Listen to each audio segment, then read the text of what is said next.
بسم اللہ الرحمن الرحیم۔ السلام علیکم دوستوں، تاریخ میں ایک باپ بیٹے کا ایسا واقعہ بھی گزرا ہے کہ جسے پڑھ کر ہر پڑھنے والے کی آنکھیں نم ہو جاتی ہیں۔ حضور صلی اللہ علیہ وسلم کی وفات کے 55 سال گزر چکے ہیں۔ صبح کا وقت ہے۔ فجر کی نماز پڑھنے ایک فروخ نام کا آدمی مسجد میں آتا ہے اور نماز ادا کر کے امام صاحب کی تقریر سننے بیٹھ جاتا ہے۔ امام صاحب کہہ رہے تھے کہ اے لوگو، ترکستان میں جہاد ہو رہا ہے، وہاں لوگوں کی ضرورت ہے، اس لیے آپ لوگ اس جہاد میں شرکت کریں۔ وہ حاضرین کو لشکر اسلام کی میدان ہائے جہاد میں کامیابی و کامرانی کی خوشخبری دے رہے تھے اور شہادت کی امنگ پیدا کرنے کے لیے دلوں کو گرما رہے تھے۔ خطبہ کیا تھا؟ ایک ساحرانہ الفاظ کا مجموعہ، رکت انگیز جملوں کا مرکہ اور دل آویز خیالات و افکار کا آمیختہ تھا۔ سننے والے نمدیدہ تھے، ہر فرد جذبہ جہاد سے سرشار نظر آتا تھا۔ حضرت فاروق یہ تقریر سن کر سیدھے گھر آئے۔ ان کی ابھی نئی نئی شادی ہوئی تھی۔ انہوں نے اپنی بیوی سے کہا کہ میں اللہ کے راستے میں جہاد پر جانا چاہتا ہوں۔ بیوی نے کہا کہ آپ یہ کیسی باتیں کر رہے ہیں؟ میرے پیٹ میں آپ کا 2 مہینے کا بچہ ہے۔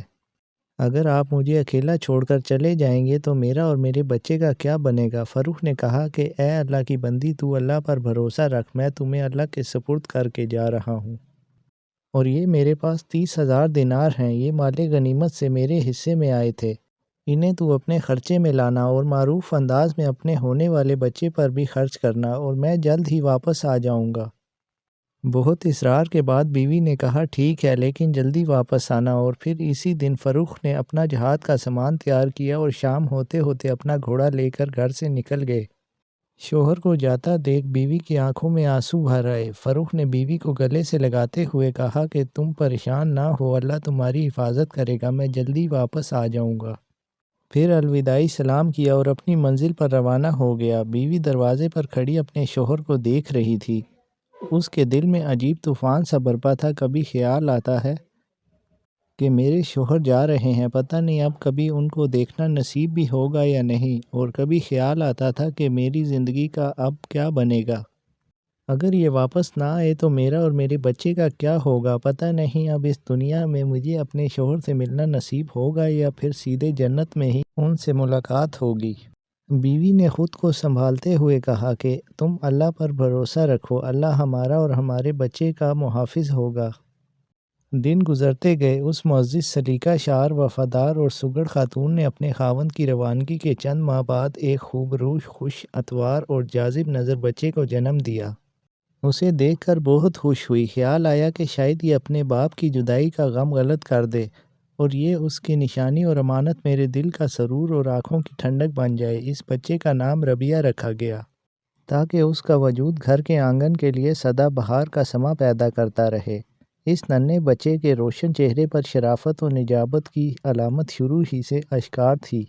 بچپن ہی سے اس کی باتوں اور کاموں سے ذہانت ٹپکتی تھی۔ ماں نے اس کی تعلیم و تربیت کے لیے انہیں ماہر اساتذہ کے سپرد کر دیا اور انہیں اچھی طرح تعلیم دینے کی تلقین کی، اور تربیت دینے والوں کی خدمت میں درخواست کی کہ وہ اسے اچھے انداز میں ادب سکھلائیں۔ تھوڑی ہی دیر میں اس نے لکھنے پڑھنے میں مہارت پیدا کر لی، قرآن مجید حفظ کر لیا اور ایسی ترتیل، تجوید و خوشحالانی سے پڑھنے لگا جیسا کہ رسول اقدس صلی اللہ علیہ وسلم کے قلب اطہر پر نازل ہوا تھا۔ جس قدر ممکن ہو سکا احادیث رسول صلی اللہ علیہ وسلم کو بھی زبانی یاد کر لیا، اور اس طرح کلام عرب کا بھی قابل قدر حصہ زبانی یاد کر لیا۔ علاوہ ازیں دینی احکامات کی معرفت بھی حاصل کر لی۔ ربیہ کی والدہ اپنے بیٹے کی خاطر اس کے اساتذہ پر دولت نچھاور کرنے لگی اور انہیں انعامات سے نوازنے لگی۔ جب بھی یہ دیکھتی کہ اس کا بیٹا میدان علم و ادب میں چند قدم آگے بڑھا ہے، وہ اسی قدر انعام و اکرام میں بھی اضافہ کر دیتی۔ وہ اس کے پردیسی باپ کی واپسی کا انتظار کرتی تھی اور اس کوشش میں تھی کہ بیٹا بڑا ہو کر ایسے مقام پر فائز ہو کہ عوام الناس کی رہنمائی کا باعث بنے۔ جس وقت اس کا باپ سفر سے واپس لوٹے، وہ اپنا باادب، مہذب، تعلیم یافتہ بیٹا دیکھ کر باغ باغ ہو جائے۔ لیکن اس کے خاوند کی جدائی لمبی ہو گئی۔ دل کے ارماں آنسوؤں میں بہنے لگے، مختلف خیال آرائیاں ہونے لگیں۔ کوئی کہتا دشمن کے ہاتھوں قید ہو گیا ہوگا، کوئی کہتا نہیں وہ آزاد ہے اور جہاد میں مشغول ہوگا۔ میدان جہاد سے واپس لوٹنے والے کہتے اس نے اپنی دلی تمنا کے مطابق جام شہادت نوش کر لیا ہوگا۔ ربیہ نے اس تیسری بات کو ترجیح دی کیونکہ عرصہ دراز سے کوئی اس کی خبر نہ تھی۔ اس جدائی نے اس کے دل کو پس مردہ کر دیا، لیکن اس نے صبر و شکر کے ساتھ اللہ تعالیٰ سے ثواب کی نیت کر لی۔ جب ربیہ نے جوانی میں قدم رکھا، خیر خواہوں نے اس کی والدہ کو مشورہ دیا، ربیہ اب لکھ پڑھ چکا ہے، ضرورت کے مطابق اتنا ہی کافی ہے، بلکہ اپنے ہم عمروں سے کہیں آگے ہے، اور اس پر مزید وہ قرآن و حدیث کا حافظ بھی ہے۔ اگر تو اس کے لیے کوئی پیشہ منتخب کر لے تو وہ بہت جلد اس میں مہارت پیدا کر لے گا، پھر وہ منافع سے آپ پر اور اپنی ذات پر خرچ کرنے کے قابل ہو سکے گا۔ والدہ نے یہ تجویز سن کر کہا، میں اللہ تعالیٰ سے دعا کروں گی کہ وہ اس کے لیے ایسا کام تجویز کر دے جو اس کی دنیا اور آخرت کے لیے بہتر ہو۔ پھر ربیہ نے اپنے لیے علم کو منتخب کر لیا اور اس نے مصمم ارادہ کر لیا کہ زندگی بھر متعلم یا معلم کی حیثیت میں رہوں گا۔ ربیہ اپنے منتخب راستے پر بغیر کسی کوتاہی اور تساہل کے گامزن رہے اور ان علمی حلقوں کی طرف جن کی مسجد نبوی میں چہل پہل تھی، اس طرح لپکے جیسے کوئی پیاسا میٹھے پانی کے چشمے کی طرف لپکتا ہے، اور ان صحابہ کرام رضی اللہ عنہم کا دامن پکڑ لیا جو ابھی بے قید حیات تھے، اور ان میں سر فہرست خادم رسول صلی اللہ علیہ وسلم حضرت انس بن مالک رضی اللہ تعالیٰ عنہ تھے۔ تابعین کے پہلے طبقے سے بھی علم حاصل کیا، جن میں حضرت سعید بن مسیب رحمۃ اللہ علیہ اور حضرت سلمہ بن دینار رحمۃ اللہ علیہ سر فہرست ہیں۔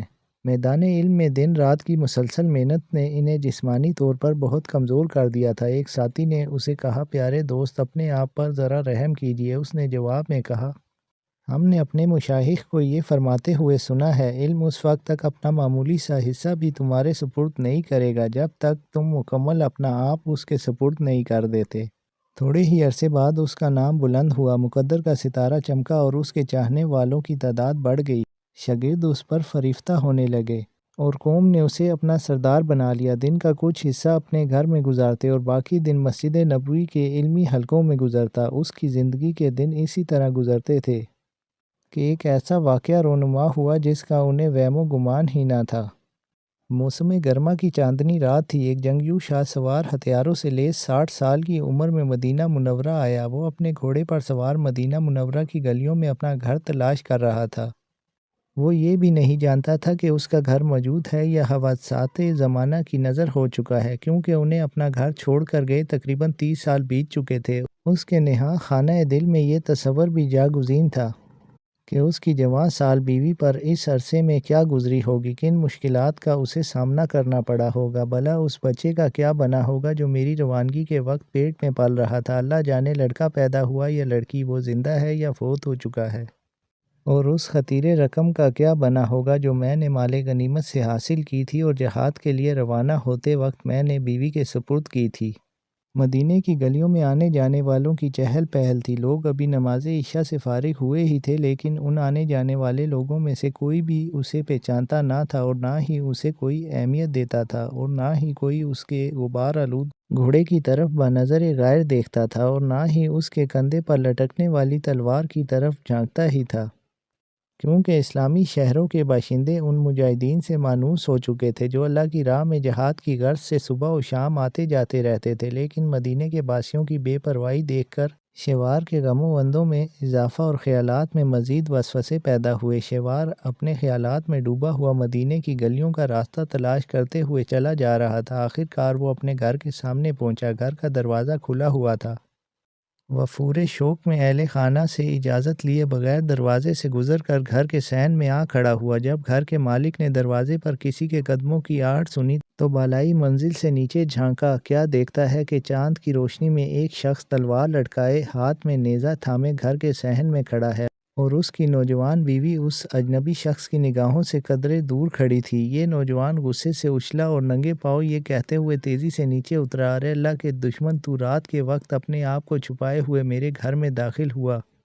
معلوم ہوتا ہے تیرے ارادے غلط ہیں۔ وہ اس پر اس طرح جھپٹا جس طرح خونخوار بھوکا شیر اپنے شکار پر جھپٹتا ہے، اور اجنبی کو بات کرنے کا وقت ہی نہ دیا۔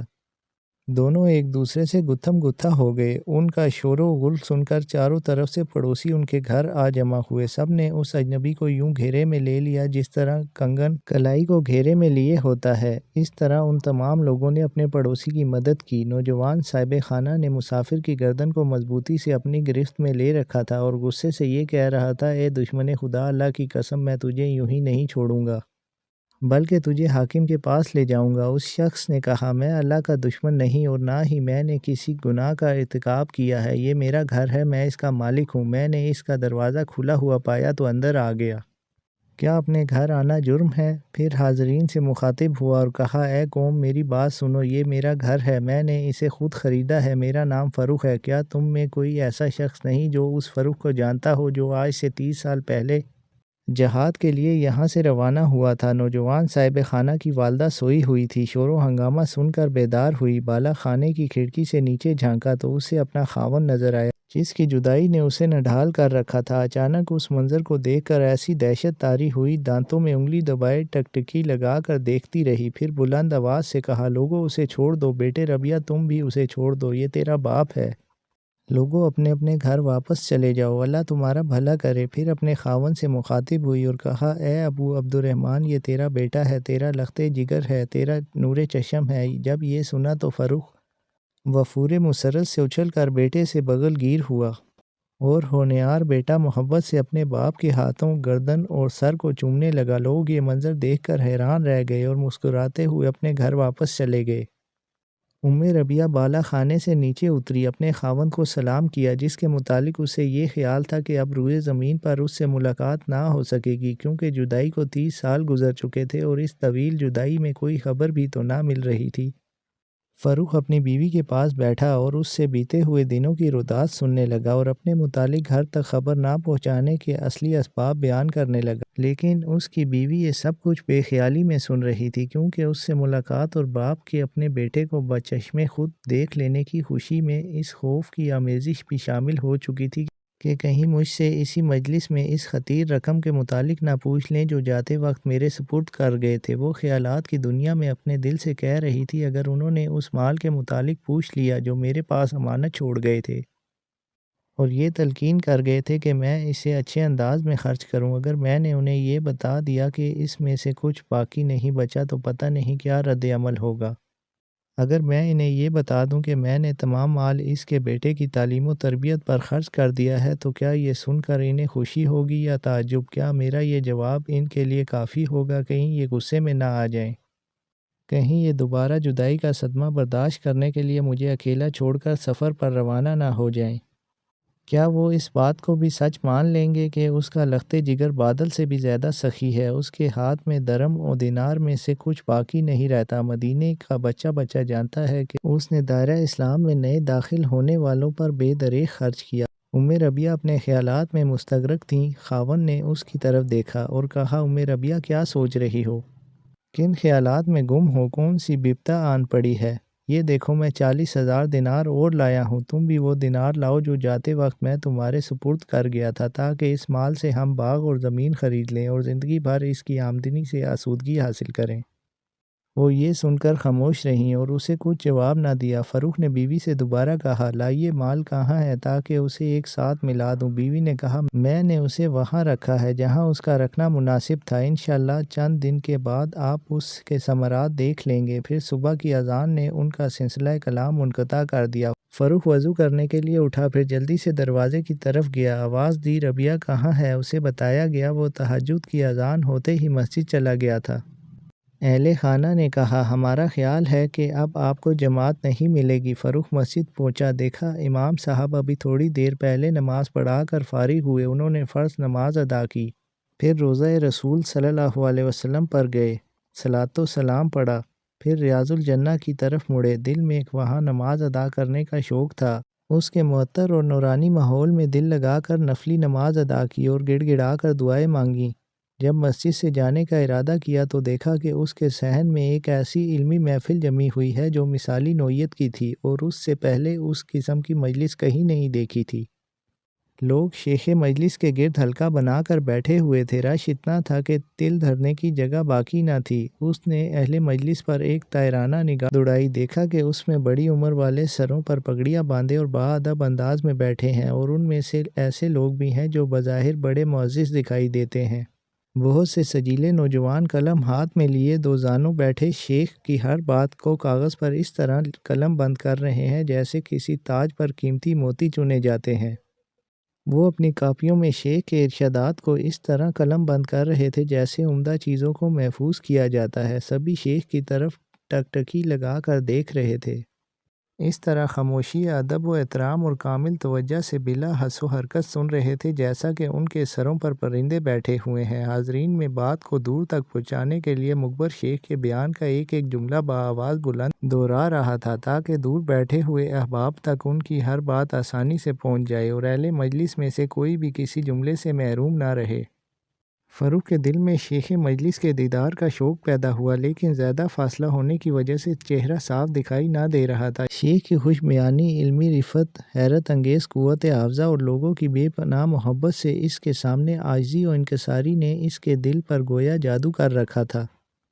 تھوڑی دیر بعد شیخ نے مجلس برخاست کر دی اور اٹھ کھڑے ہوئے۔ حاضرین مجلس دیوانہ وار اس کی طرف لپکے۔ ان کے پاس لوگوں کی بہت بھیڑ ہو گئی۔ محبت بھرے انداز میں انہیں اپنے گھیرے میں لے لیا اور انہیں الوداع کرنے مسجد نبوی کے باہر تک ان کے پیچھے گئے۔ اس موقع پر فروخ نے اپنے پاس بیٹھے ہوئے ایک شخص سے پوچھا، خدارا مجھے یہ تو بتا دیں کہ یہ بلند پایہ شیخ کون ہے؟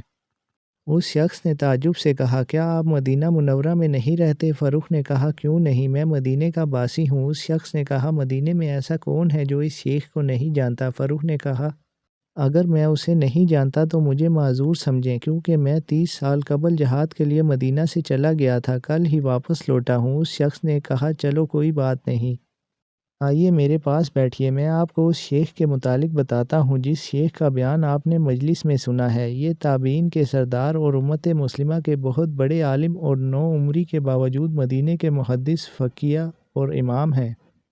یہ سن کر فروخ نے کہا، ماشاءاللہ، نظر بد دور۔ اس شخص نے اپنی بات جاری رکھتے ہوئے کہا، اس کی یہ مجلس مالک بن انس رحمۃ اللہ علیہ، امام ابو حنیفہ رحمۃ اللہ علیہ، یحییٰ بن سعید رحمۃ اللہ علیہ، سفیان ثوری رحمہم اللہ جیسے اکابرین کی یاد دلاتی ہے۔ فروخ کچھ کہنے لگا لیکن اس شخص نے اسے بات کرنے کی مہلت نہ دی، بلکہ اس نے بات جاری رکھتے ہوئے کہا، ان خوبیوں کے علاوہ شیخ خوش اخلاق، فرشتہ سیرت، منکسر المزاج اور سخاوت کا دھنی بھی ہیں۔ اہل مدینہ نے ان سے بڑھ کر کوئی سخی نہیں دیکھا اور نہ ہی ان سے بڑھ کر کوئی متقی و پرہیزگار۔ فروخ نے کہا، آپ ان کی تعریف ہی کیے جا رہے ہو لیکن ابھی تک ان کا نام نہیں بتایا۔ اس شخص نے بتایا، اس کا نام ربیعہ الرائی ہے۔ فروخ نے تعجب سے پوچھا، ربیعہ؟ اس نے کہا، ہاں، اس کا نام ربیعہ ہے، لیکن مدینے کے علماء و مشائخ اسے ربیعہ الرائی کے نام سے پکارتے ہیں۔ ان کی علمی شان و شوکت کے کیا کہنے ہیں۔ جب علماء مدینہ کو کسی درپیش مسئلے میں قرآن و سنت سے صحیح نص نہیں ملتی تو وہ ان سے رجوع کرتے ہیں اور وہ اپنے اجتہاد سے اس کا ایک ایسا حل پیش کرتے ہیں جس سے علماء مطمئن ہو جاتے ہیں۔ فروخ نے پوچھا، یہ کس کا بیٹا ہے؟ اس شخص نے کہا، یہ اس مجاہد کا بیٹا ہے جس کا نام فروخ ہے، یہ اس کے جہاد پر روانہ ہونے سے چند ماہ بعد پیدا ہوا تھا۔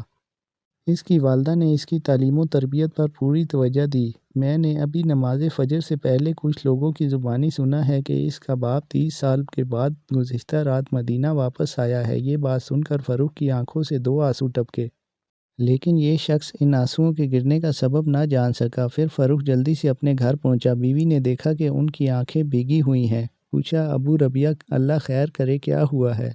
آپ کی آنکھیں آنسوؤں سے تر کیوں ہیں؟ اس نے کہا، گھبرائیے نہیں، سب خیر ہے۔ آج میں نے اپنے بیٹے ربیعہ کی نرالی شان دیکھی ہے۔ یہ منظر دیکھ کر بے انتہا خوشی میں میری آنکھوں سے آنسو ٹپک پڑے۔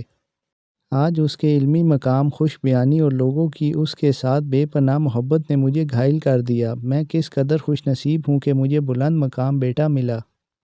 ربیعہ نے اس موقع کو غنیمت جانتے ہوئے کہا، میرے سرتاج، آپ کو ان 2 چیزوں میں سے کون سی چیز زیادہ محبوب و مرغوب ہے، 30,000 دینار یا اپنے بیٹے کا علم و فضل میں یہ بلند مقام؟ فروخ نے کہا، اللہ کی قسم، مجھے پوری دنیا کے مال سے زیادہ اپنے لخت جگر کا یہ مقام قیمتی اور محبوب دکھلائی دیتا ہے۔ بیوی نے کہا، جو مال آپ مجھے بطور امانت دے کے گئے تھے وہ میں نے اس کی تعلیم و تربیت پر خرچ کر دیا، کیا آپ اس سے خوش ہیں؟